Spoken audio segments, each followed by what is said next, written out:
आज की हमारी वीडियो जो सॉलिडवर्क्स की बेसिक सेटिंग्स और उसकी जो बेसिक्स होती हैं उसके ऊपर होगी। ठीक है, ये सॉलिडवर्क्स है तो मैंने ये उससे पहले ही ओपन किया हुआ है। तो सॉलिडवर्क्स का ऐसा इंटरफेस आपके पास ओपन हो जाएगा। ठीक है, तो नेक्स्ट आपने यहाँ पे न्यू है, न्यू पे जाना है। ठीक है, ये पार्ट्स आपके पास ओपन हो जाएंगे। ठीक है, ये पार्ट है, ये असेंबली है, ये ड्राइंग है।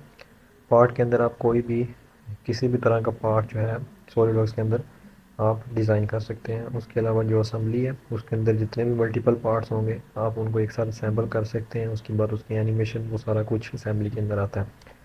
और जो ड्राइंग्स हैं जो 3D पार्ट्स हम बनाएंगे उनको 2D रिप्रेजेंट करना होता तो उसके लिए हम ये ड्राइंग यूज़ करते हैं।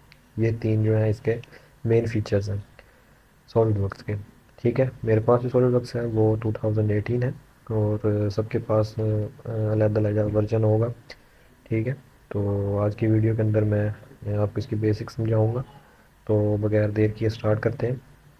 बाकी बातें जो है मैं साथ साथ में आपको बताता रहूँगा। ठीक है, तो आपने सबसे पहले इसके ऊपर डबल क्लिक करना है पार्ट्स के ऊपर। तो ये एक ऐसा इंटरफेस आपके पास ओपन हो जाएगा। ठीक है, जो ये फर्स्ट है फीचर्स, ये जो है ये 2D को 3D में कन्वर्ट करने के लिए यूज़ होता है। ठीक है, अगर आपके पास कोई 2D ड्राइंग है तो उसको आपने 3D में कैसे कन्वर्ट करना है ये उसके लिए यूज़ होता है। ठीक है, और उसके अलावा जो ये स्केच है ये 2D के अंदर ही चीज़ें डिज़ाइन करने के लिए, जो पार्ट्स डिज़ाइन करने के लिए यूज़ किया जाता है। ठीक है, उसके बाद ये सरफेस है, जिसे सरफेस मॉडलिंग कहते हैं। ये एक अलग चीज़ है। ठीक है, तो ये भी आगे आपको वीडियोस में फर्दर बता दूंगा। उसके बाद शीट मेटल्स हैं। ठीक है, ये भी जो है आगे फर्दर वीडियोस में आपको इसका सारा जो एक्सप्लेनेशन है वो मिल जाएगी। इसी तरह ये सारे जितने भी हैं ये सारी इसकी अपनी टूल्स हैं। ठीक है, अगर जब आप न्यू न्यू इसे डाउनलोड करते हैं तो कुछ सेटिंग्स करनी होती हैं वो मैं आपको बता देता हूँ। अगर आपके ये फीचर्स यहाँ पे शो नहीं हो रहे तो आपने इनमें से कोई भी शो हो रहा होगा तो आपने किसी पे भी क्लिक करना है। ठीक है, उसके बाद ये सारे यहाँ पे शो हो जाएंगे। जैसे ये शीट मेटल है, ये यहाँ पे मैंने क्लिक किया तो यहाँ से रिमूव हो गया। अगर इसे मैं टिक करता हूँ तो ये यहाँ पे ऐड हो जाता है और उसकी सारी कमांड भी यहाँ पे ऐड हो जाती हैं सेम लाइक बाकी जो हैं फीचर्स और जो टूल्स हैं वो भी ऐसे ही यहाँ पे ऐड हो जाते हैं। ठीक है, उसके बाद ये एक बार है, इसका भी मैं फर्दर अगली वीडियो में आपको डिस्क्राइब करूँगा डिटेल के साथ। एक ये बार है इसका।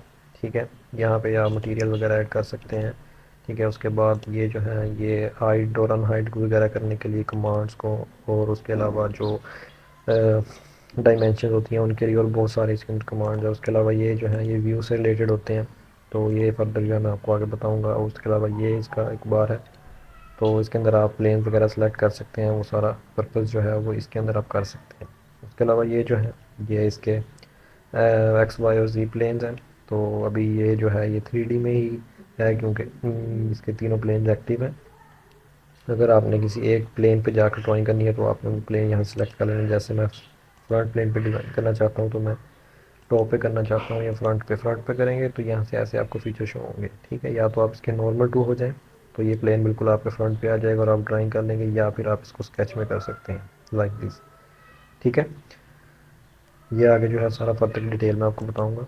उसके अलावा इसकी बेसिक्स में ये आता है कि आपने अगर यूनिट्स वगैरह जो है चेंज करने हैं या उनकी लिमिट सेट करनी है या यूनिट सेट करने हैं तो वो कैसे करेंगे। अगर आपने मिलीमीटर में बनाना है, सेंटीमीटर में बनाना है, इंचज़ में बनाना है तो उसके लिए आपने ये राइट कॉर्नर में नीचे आना है, यहाँ पे MMGS इसके अंदर जाना है। तो आपने अपनी मर्ज़ी से जो सी यूनिट्स आपने सेलेक्ट करने हैं वो आप कर सकते हैं। Metre, centimetre, millimetre, inches, pound वो सारे यहाँ पे दिए गए हैं। मैं मिलीमीटर में करता हूँ ज़्यादातर, जो होती हैं वो डायमेंशन भी मिलीमीटर्स के अंदर होती हैं। प्रैक्टिस वगैरह करने के लिए भी तो वो इसके अंदर आते हैं। ठीक है, उसके अलावा आपने ये जो बार हैं इनको कस्टमाइज़ वगैरह करना है तो उसके लिए यहाँ से आपने यहाँ ऑप्शन सेटिंग में जाना है तो यहाँ से कस्टमाइज़ है। तो ये सारा जो है कस्टमाइजेशन है, ये भी मैं आपको नेक्स्ट वीडियो में बताऊंगा ये क्या होता है, कैसे कैसे इनको सेलेक्ट करना है वो सारा। ठीक है, उसके अलावा यहाँ पे ये जो है मॉडल है, 3D व्यूज़ हैं, मोशन स्टडी। अगर हम कोई डिज़ाइन बना लेते हैं तो उसकी 3D व्यूज़ चेक करने के लिए हम ये यहाँ से इसको यूज़ करते हैं। उसके अलावा मोशन स्टडी है, मतलब कि अगर आपने कोई असेंबली की है, ठीक है, उसको आपने एनिमेशन में शो करवाना है या कहीं प्रेजेंटेशन में शो करवाना है तो वो यहाँ से आप मोशन स्टडी में जाके आप कर सकते हैं। ठीक है, ये भी फर्दर आगे जब हम असेंबली करेंगे तो उसके अंदर आपको इसकी सारी एक्सप्लेनेशन मिल जाएगी। ठीक है, अभी हम इसी मॉडलिंग में रहते हैं।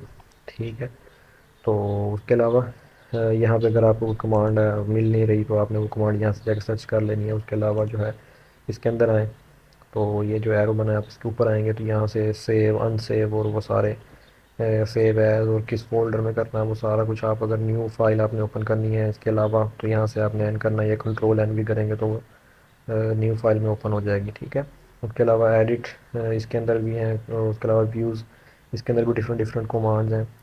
मतलब अगर आपको यहाँ पे अपने बार्स के अंदर नहीं मिल रही तो आप जाके व्यूज़ के अंदर से उसे सर्च कर सकते हैं, जैसे ये हैं टूल बार्स हैं, वर्क स्पेस हैं, डिस्प्ले है।